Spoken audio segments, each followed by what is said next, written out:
Hi guys, நான் உங்கள் BGS Anand. இன்றைக்கி என்னுடைய லைஃப், அதாவது எல்லார் லைஃப்லேயுமே ஒரு கஷ்டம் இருக்குங்க. அதே மாதிரி என்னுடைய லைஃப்பில் நிறைய கஷ்டங்கள். கஷ்டப்பட்டு நம்ம ஒரு விஷயத்த பண்ணியிருப்போம், ஆனால் அது நம்மளை விட்டு போயிட்டுன்னு எப்படி இருக்கும்? ஸோ அதை பற்றி தான் நான் சொல்ல போகிறேன். ஸோ பார்ட் 1லேருந்து நிறையா, பார்ட் 2, பார்ட் 3 அப்படி சொல்லிட்டு நிறையா வரும். ஸோ முடிஞ்ச அளவுக்கு நம்ம வீடியோவுக்கு நீங்கள் உங்களுடைய ஆதரவை கொடுங்க, சரியா? மறக்காமல் உங்களுடைய ஆதரவை கொடுங்க.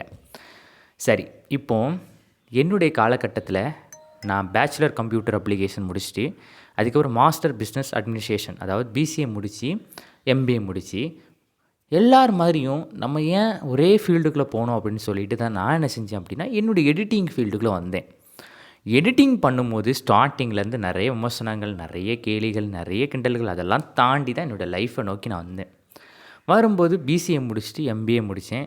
எம்பிஏ முடிச்சுட்டு நம்ம ஒரு வெளியில் இடத்துல வேலை பார்க்குறத விட நம்ம புதுசாக ட்ரை பண்ணலாம் அப்படின்னு சொல்லி தான் நான் என்ன செஞ்சேன்னா, அக்ரிகல்ச்சரை சூஸ் பண்ணேன். அக்ரிகல்ச்சர் அப்படின்னா விவசாயம். விவசாயத்தில் இந்த காலகட்டத்தில் யாருமே விவசாயம் பண்ண மாட்டேங்காங்க. விவசாயினாலே அது ஒரு பெரிய இது ஏதோ அப்படி நினைக்கிறாங்க. ஆனால் நான் என்ன நினச்சேன் அப்படின்னா, நம்ம ட்ரை பண்ணும். எனக்கு விவசாயம் தெரியாது. அப்போது நான் என்ன செய்யணும்? ட்ரை பண்ணணும். ஜஸ்ட் ட்ரை அப்படி நம்ம ட்ரை பண்ணால் மட்டும் தான் அதில் நம்ம என்ன செய்ய முடியும்? சக்ஸஸ் ஆக முடியும், வெற்றி அடைய முடியும் நம்ம வாழ்க்கையில். அதே மாதிரி நான் என்ன செஞ்சேன்னா, கொஞ்சம் கொஞ்சமாக ட்ரை பண்ணேன். ட்ரை பண்ணி அதுக்கப்புறம் விவசாயத்துக்குள்ளே இறங்குறதுக்கு முன்னாடி விவசாயம் தெரிஞ்சுக்கிடணும். அப்போது தெரிஞ்சுக்கிட்டதுக்கு நம்ம ஒரு இடத்துக்கு வேலைக்கு போகணும். வேலைக்கு போனால் மட்டும் தான் நம்ம என்ன செய்யணும்? விவசாயம் தெரிஞ்சுக்கிட முடியும். ஸோ வேலைக்கு போயும் நானும் தெரிஞ்சுக்கிட்டேன். அப்போது விவசாயம் தெரியணும். விவசாயம் தெரிஞ்சால் மட்டும் தான் நம்ம லைஃப்பில் அடுத்த லெவலுக்குள்ளே மூவ் பண்ண முடியும். அப்போ நான் ஒரு தோட்டத்தில் விவசாயம் நான் கற்றுக்கிட்டதுக்கு போகிறேன். கஷ்டப்பட்டு கற்றுக்கிட்டேன். ஏன்னா எல்லாருமே சொல்லுவாங்க, விவசாயி நம்ம சூஸ் பண்ணால் விமர்சனங்கள் வந்துச்சு என்னுடைய லைஃப்பில். டேய், விவசாயம் பண்ணாதடா, அதெல்லாம் ரொம்ப டேஞ்சர், நீ இவ்வளோ படிச்சிருக்க, ஏன்டா விவசாயம் பண்ணுற அப்படிலாம் சொன்னாங்க என் லைஃப்பில். ஆனால் நான் இதையும் பெருசாக எடுத்துக்கிடலை. எனக்கு நம்பிக்கையாக என் நண்பர்கள் இருந்தாங்க. என் நண்பர்கள் சொல்லுவாங்க, நான் இருக்கேன்டா, நீ ஏன்டா பயப்படுற அப்படின்னு சொன்ன நண்பர்கள்லாம் இருக்கிறாங்க. அவங்க எனக்கு என்கரேஜ் பண்ணாங்க. என்னுடைய லைஃப்பில் விவசாயம் பண்ணுறது நான் பயந்தேன். ஏன்னா என்னுடைய கெரியர் வேஸ்ட் ஆயிருமோ, என்னுடைய படிப்பு வேஸ்ட் ஆயிருமோ அப்படின்னு நான் பயந்தேன். கண்டிப்பாக நான் பயந்தேன். ஏன்னா நம்ம படிச்சிருக்கோம் அப்படின்னா நிறைய விமர்சனங்கள். ஏன்னா யாருமே சப்போர்ட் பண்ணலாங்க. விவசாயத்தை சூஸ் பண்ணும்போது, இன்னும் நீ ஊருக்கு போகலையாடா, நீ இன்னும் சென்னைக்கு போகலையா, சென்னையில் போய் வேலைக்கு போகலையா, வேலையில் நீ ஒழுங்கு வேலை பாடுறா, விவசாயம் பண்ணாத, இது வேஸ்ட், உன்னுடைய கரியர் வேஸ்ட் ஆயிரும் அப்படிலாம் சொன்னாங்க. என் லைஃப்பில் சொன்னாங்க, உன்னோட கரியர்லாம் வேஸ்ட் ஆயிரும் அப்படின்னு. ஆனால் எனக்கு என்னடா பண்ண அப்படின்னு இது பண்ணும்போது நான் என்ன நினச்சேன் அப்படி தெரியுமா? பிசிஏ முடிச்சிட்டோம், நல்லபடியாக முடிச்சிட்டோம். எம்பிஏ முடிச்சிட்டோம், பிஸ்னஸ் ப்ளஸ் கம்ப்யூட்டர். நம்ம அடிஷ்னலாக நம்ம பூமியில் விவசாயம் பண்ணலாம் அப்படின்னு சொல்லி தான் நான் இறங்கியிருக்கேன். இவ்வளோ பிரச்சனைகள், அந்த பிரச்சனைலாம் வரும்போது கூட என்னுடைய நம்பிக்கை கொஞ்சம் டவுன் ஆச்சு. ஏன்னா நம்ம திருப்பியும் வேலைக்கு போயிடலாம் அப்படின்னு. ஆனால் என்னுடைய எடிட்டிங், எனக்கு நம்ம ஊருங்க, ஏங்க எவ்வளோ வெளியூருக்கு போனாலும் நம்ம ஊர் மாதிரி வருமா? நீங்களே சொல்லுங்கள். நம்ம ஊர் பெஸ்ட்டு. ஏன்னா நம்ம இருக்கிற ஊர், நம்ம பிறந்த ஊர் தான் நமக்கு என்ன ஒரு பெரிய சொர்க்கம்னு சொல்லுவாங்க. வெளியில் போய் கஷ்டப்படுறத விட நம்ம ஊரில் இருங்க, அதுதான் என்ன செய்யணும், அதுதான் ஒரு சொர்க்கம். ஸோ நம்ம ஊரில் இருக்கிறது எனக்கு சந்தோஷம்தான். ஆனால் மணி, அதாவது பணம் கொஞ்சம் கம்மியாக தான் இருக்கும், ஆனால் நிம்மதியான ஒரு வாழ்க்கை. பணம் கம்மியாக இருந்தாலும் நம்ம ஊரில் நிம்மதியான வாழ்க்கை இருக்குது, அது போதாதா?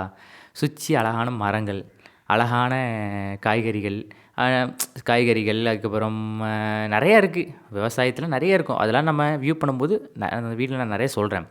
அப்படி இருக்கும்போது நம்ம லைஃப்பில் நிறைய கஷ்டப்பட்டிருப்போம். அப்போ எல்லோரும் விமர்சனம் பண்ணும்போது என்ன செய்ய முடியும்? அவங்க இப்படி சொல்கிறாங்க, இவங்க இப்படி சொல்கிறாங்கன்னு சொல்லிட்டு நான் பெருசாக யோசிக்கலை. ஆனால் இறங்கினேன். கஷ்டப்பட்டு விவசாயம் பண்ணணும் அப்படின்னு சொல்லிட்டு தான் நான் என்ன செஞ்சேன் தெரியுமா? ஒவ்வொரு இடத்துல ஒவ்வொரு தோட்டத்துலையா போய் நான் என்ன செஞ்சேன்? விவசாயத்தை கற்றுக்கிட்டேன். 2 வருஷம் 3 வருஷம் வெயிலில் இருந்து அவங்க சொல்கிறதெல்லாம் நான் கற்றுக்கிட்டேன்.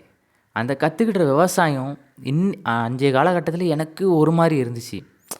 ஏன்னா எல்லாருமே தெரிஞ்சவங்க வந்து சொல்லுவாங்க, டேய் என்னடா இங்கே இருக்கிற, நீ சென்னைக்கு போகலையா, கோயம்புத்தூருக்கு போகலையா அப்படிலாம் சொல்லுவாங்க. ஆனால் நான் அதை பெருசாக எடுத்து, எனக்கு அந்த இடத்துல கஷ்டமாக இருக்கும், இவங்கெல்லாம் இப்படி சொல்கிறாங்களா அப்படின்னு. ஆனால் எனக்கு அந்த அந்த டைமில் என்ன செஞ்சு தெரியுமா? சரி இவங்க சொன்னால் சொல்லட்டு, நம்ம விவசாயம் கற்றுக்கிட வந்திருக்கோம். நம்மளுடைய குறிக்கோள் விவசாயம். அதே மாதிரி நான் விவசாயத்தை கற்றுக்கிட்டேன். 2000 காலேஜெலாம் முடிச்சுட்டு என்னுடைய ஃப்ரெண்ட்ஸ் சர்க்கிள் எல்லாருமே விமர்சனம் பண்ணாங்க. நிறைய பேர் விமர்சனம் பண்ணாங்க. ஊர்க்காரங்க விமர்சனம் பண்ணாங்க. எல்லாரும் விமர்சனம் பண்ணாங்க. அதெல்லாம் பெருசாக நான் எடுத்துக்கிடல.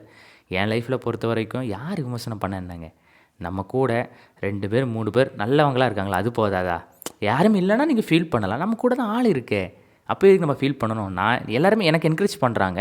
ஸோ நான் எதுக்கு ஃபீல் பண்ணணும் அப்படி சொல்லிட்டு நானே செஞ்சேன். தைரியமாக விவசாயத்துக்குள்ள இறங்கினேன். அப்போது விவசாயத்தில் இறங்கும்போது இவ்வளோ விஷயம் எல்லோரும் நம்ம காலேஜெலாம் போகும்போது விவசாயம் பண்ணுவாங்க. நான் வியூ பண்ணியிருக்கேன். ஆனால் அங்கே என்ன நடக்கும் தெரியுமா? விவசாயம் பண்ணும்போது இப்படி நம்ம பஸ்ஸில் போகும்போது இது பண்ணுவோம், வியூ பண்ணுவோம், பார்ப்போம். பட் அங்கே பண்ணுற களத்தில் இறங்கி பண்ணுறது தான் விவசாயம்னு எனக்கு அதுக்கப்புறம் தான் தெரியுது. வெயில் அவ்வளோ வெயில் அடிக்கி. அந்த வெயிலெல்லாம் தாண்டி அந்த நான் ஒவ்வொரு டைம்லேயுமே அந்த விவசாயிகள் படுற கஷ்டம், விவசாயம் பண்ணுறவங்கலாம் எவ்வளோ கஷ்டப்பட்டு விவசாயம் பண்ணுறாங்க அப்படிலாம் நான் அந்த இடத்துல நான் உணர்ந்தேன். அந்த விவசாயம் பண்ணும்போது. ஏன்னா நான் என்னோடய லைஃப்பில் மண்வெட்டி பிடிச்சி நம்ம பூமியில் அந்த ஒவ்வொரு புல்லையாக வெட்டும்போது அவ்வளோ வலிக்கும். இந்த கையெல்லாம் வலிக்கும். அதெல்லாம் நான் கடந்து வந்தேன். ஏன்னா இன்றைய காலகட்டத்தில் விவசாயம் பண்ணுறத எல்லாருமே இதான் நினைக்கிறேன். நான் நினச்சி தெரியுமா? நம்ம படிச்சிருக்கோன்னு சொல்கிறத விட விவசாயம் பண்ணணும். ஏன்னா இந்த விவசாயம் இந்த காலகட்டத்தில் பிடிக்காமல் இருக்கலாம். ஆனால் இனி வரக்கூடிய காலகட்டத்தில் விவசாயம் ஒரு தொழில்னு சொல்கிறத விட விவசாயம் எல்லாருக்குமே பண்ணணும். நம்ம ஒரு பொருளை உற்பத்தி பண்ணுறோம். ஒரு சின்ன விதையிலேருந்து இந்த செடியை உருவாக்கி உற்பத்தி பண்ணி கொடுக்குறோம். எவ்வளோ பெரிய விஷயங்க. ஒரு கம்பெனியில் நம்ம ஒர்க் பண்ணுறத விட ஒரு ஒர்க் பண்ணுறாங்கன்னு இல்லைன்னு சொல்லலை.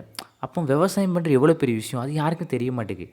நான் பண்ணணும் அப்படின்னு சொல்லி நான் களத்தில் இறங்கினேன். கண்டிப்பாக ஒரு பெரிய ஒரு விஷயமாக நம்ம க்ரியேட் பண்ணணும். விவசாயம் பண்ணி ஒரு பெரிய ஒரு இதாக ஆகணும் அப்படின்னு சொல்லி தான் நான் என்ன செஞ்சேன் தெரியுமா? என்னுடைய காலகட்டத்தில் கண்டிப்பாக லைஃப்பில் அச்சீவ் பண்ணிடணும், விவசாயத்தில் அச்சீவ் பண்ணிடணும் அப்படின்னு தான் நான் என்ன செஞ்சேன், கஷ்டப்பட்டு விவசாயம் பண்ணி சொல்லி ஒரு 2-3 வருஷம் ஒரு தோட்டத்திலே இருந்து நான் செஞ்சேன், விவசாயத்தை கற்றுக்கிட்டேன். அதுக்கப்புறம் விவசாயத்தை கற்றுக்கிட்டு நிறைய கஷ்டங்கள்ங்க. வெயில்லாம் இருக்கும். நம்ம நினைக்கிற விவசாயம் ஈஸி. ஒரு பொருளை கடையில் கொடுத்து ஒரு பணம் கொடுத்து ஒரு பொருளை வாங்கிடுறோம். ஆனால் அந்த பொருள் எங்கேருந்து வருது, அந்த பொருள் எங்கேருந்து வளர்ந்து அந்த பொருள் உற்பத்தியாகி அதிலேருந்து நமக்கு வருதுன்னு நாங்கள் யாராவது நினச்சிருக்கீங்களா? யாரும் நினைக்க மாட்டோம். நம்ம கடையில் இருப்போம், 1000 ரூபீஸ் இருக்கும், நம்ம கொடுப்போம், அதாவது பணத்தை பே பண்ணிவிட்டு வாங்கிட்டு வந்துடுவோம். ஆனால் விவசாயம் பண்ணுறவங்க களத்திலேருந்து பூமியிலேருந்து அந்த பொருளை இரவும் பகலும் பாராமல் கஷ்டப்பட்டு அந்த பொருள் உற்பத்தி பண்ணி ஒரு வெங்காயமாக இருக்கட்டும், ஒரு கேரட்டாக இருக்கட்டும், பூசணிக்காவாக இருக்கட்டும், சுரைக்காவாக இருக்கட்டும், புடலங்காய் அப்படி நிறைய இருக்குது. ஆனால் எல்லாமே விவசாயம் ஈஸியாக வராது. விவசாயத்தை கஷ்டப்பட்டு தண்ணி பற்றாக்குறைங்க. பற்றாக்குறையும் தாண்டி இன்வெஸ்ட்மெண்ட் பண்ணி விவசாயம் பண்ணுறேன். நான் இதில் இருந்து அந்த இடத்துலேருந்து நான் கற்றுக்கிட்டது. எங்கள் ஏரியா ஃபுல்லாகவே முருங்கைக்காய், பூசணிக்காய், சுரைக்காய், பாகற்காய், தர்பூசணி அப்படி நிறையா இருக்கும். அப்படி இருக்கும்போது அவங்க அந்த அளவுக்கு கஷ்டப்பட்டு விவசாயம் பண்ணுறாங்களா அப்படின்னு சொல்லி நான் ஒவ்வொரு தோட்டத்துக்குள்ளேயா போய் எனக்கு ஒரு 3 வருஷம் என்னுடைய கரியர் எல்லாமே எனக்கு தெரியும். இப்போ நம்ம இவ்வளோ படிச்சிருக்கோம் அப்படின்னு சொல்லிட்டு நான் ஒரு கம்ப்யூட்டர் முன்னாடி வேலை பார்க்கணும் அப்படின்னு எனக்கு ரொம்ப கனவு. ஆனால் நான் நினச்சேன் தெரியுமா, ஒரு விளையாட்டாக என்ன நினச்சேன் தெரியுமா, புதுசாக ஒரு விஷயத்த ட்ரை பண்ணணும். இப்போது எல்லாருமே டிகிரி முடிச்சுட்டு புதுசாக ட்ரை பண்ணுற மாதிரி நான் விவசாயத்தை இறங்கினேன். ஆனால் அது எல்லாருக்குமே சிரிப்பாக தான் இருந்தது. ஆனால் சிரிப்பை ஒரு பெரிய வெற்றியாக மாற்றணும் அப்படின்னு என் கனவு. விவசாயம் பண்ணி என் லைஃப்பில் நான் பெருசாக சாதிக்கணும் அப்படிலாம் நான் கனவு. என்னுடைய கனவே அதுதான். ஆனால் என்ன செய்ய, இதோட இந்த வீடியோவோட முடிஞ்சு இனி நெக்ஸ்ட் வீடியோ பார்ட் 2 அப்படி வரும். ஸோ அதில் உங்ககிட்ட நான் நிறைய விஷயத்த ஷேர் பண்ணுறேன், சரியா? அதனால் நம்ம வீடியோவை நீங்கள் தொடர்ந்து வாட்ச் பண்ணுங்கள், லைக் பண்ணுங்கள், ஷேர் பண்ணுங்கள், கமெண்ட் பண்ணுங்கள். மறக்காமல் நம்ம சேனல் பிஜிஎஸ் ஆனந்த் சேனலை ஒரு லைக் பண்ணிடுங்க, சரியா? இனி பார்ட் 2 கண்டிப்பாக வரும். தொடர்ந்து நம்ம வீடியோ வாட்ச் பண்ணுங்கள். டாடா பாய்.